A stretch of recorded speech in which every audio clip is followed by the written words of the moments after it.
அசைவ உணவு மற்றும் மது விற்பனைக்கு தடை. அயோத்தியில் நடப்பது என்ன? அயோத்தி ராமர் கோவில் திறப்பு விழா கண்டு குழந்தை ராமர் பிரதிஷ்டை செய்யப்பட்டதிலிருந்தே உலக அளவிலும் இந்திய அளவிலும் அயோத்தி ராமர் கோவிலுக்கு ஏராளமானோர் சென்ற வண்ணம் இருக்கிறார்கள். பல்லாயிரம் கோடி ரூபாய் செலவில் அந்த நகரத்தை உருமாற்றி இருக்கிறார்கள். அந்த நகரத்தில் ஹோட்டல்களும் அதிகரித்திருப்பதாகவே தெரிகிறது.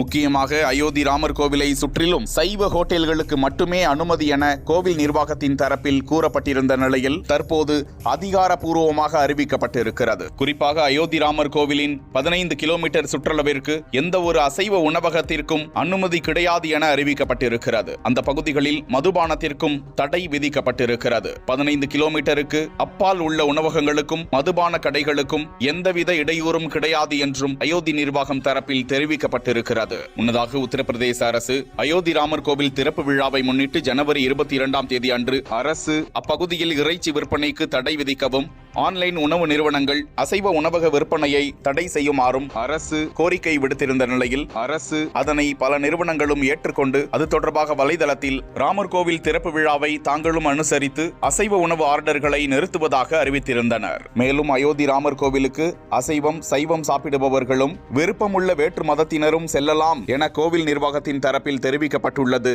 குறிப்பிடத்தக்கது. ஆனால் அவர்கள் அசைவ உணவை சாப்பிட்டுவிட்டு கோவிலுக்கு வரக்கூடாது என்பது கோவில் ஐதீகமாக கடைபிடிக்கப்பட்டு வருவதும் குறிப்பிடத்தக்கது.